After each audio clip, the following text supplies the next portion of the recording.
Hey guys, welcome to another edition of James's Weekly Tips, and tonight's video I'm going to cover goals. Obviously it's a very poignant one in terms of it coming up to Christmas and obviously the new year in the not too distant future.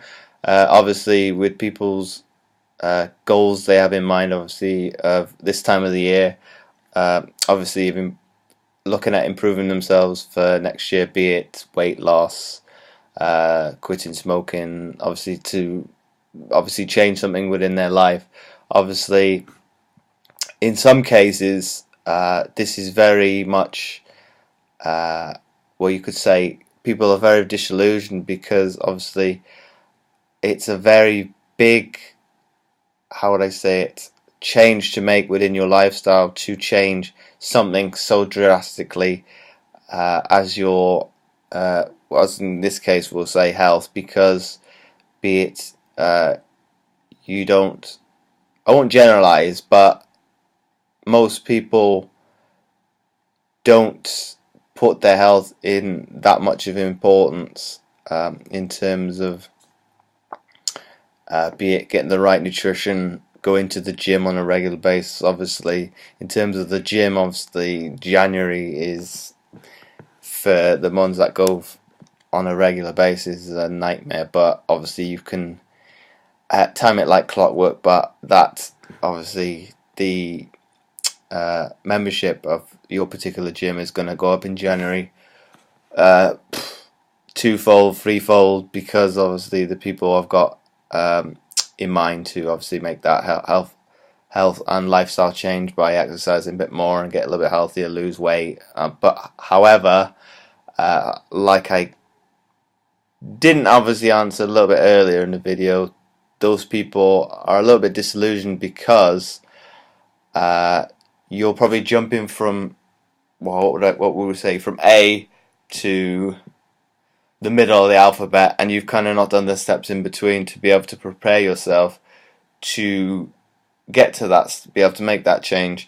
Whereas looking at it from a motivational standpoint and more of a goal setting type of tip would be to kind of not go from being in a comfortable state, to go into a disillusioned state, because obviously a comfortable state would be you just stay where you are, obviously not change anything, and you'd be within your comfort zone. Obviously for somebody that exercises, that would be, say for example, you might go 3 times a week. Okay, that's it. That's in your comfort zone. Obviously, disillusion, this way of looking at it would be to probably change it and I'd go from 3 to 7. Okay, that's not realistic. Obviously, that you'd have to maybe go out to your comfort zone in terms of looking at it from a discomfort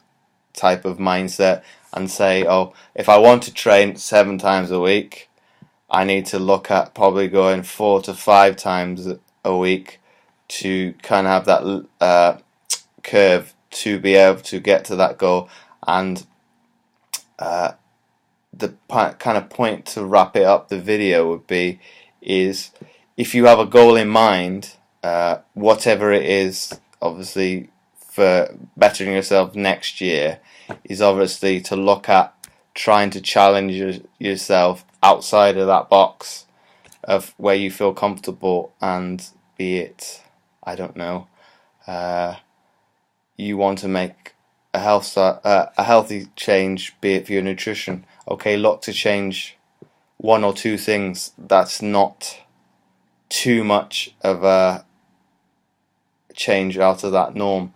Whereas if you went, okay, I need to change everything in my diet, that's not going to work. You won't be able to sustain it, and you'll be back to where you are, and we'd probably be having this conversation 12 months down the line because you weren't able to make those changes. So to take home from this video would be, do challenge yourself and just look to make it so that you're kind of out of that box, and you're just pushing yourself a little bit harder than what is comfortable, and you will probably see more changes happen, as opposed to making wholesale changes completely, and it just gets too overwhelming, and you just say, oh, I can't be dealing with this, and just quit altogether. So the take home from this would be just make little changes, and obviously you'd be on your way to obviously that goal of, if it was to change everything, just doing a little bit at a time, you'll probably get to that goal. So as I've said in previous videos, do like this video, comment below with how you found it. Hopefully you found the tips very useful. Like I've said in previous videos, do comment with other topics you'd like me to cover, and I'd love to hear your feedback on all of the above. So until tomorrow, I will see you then.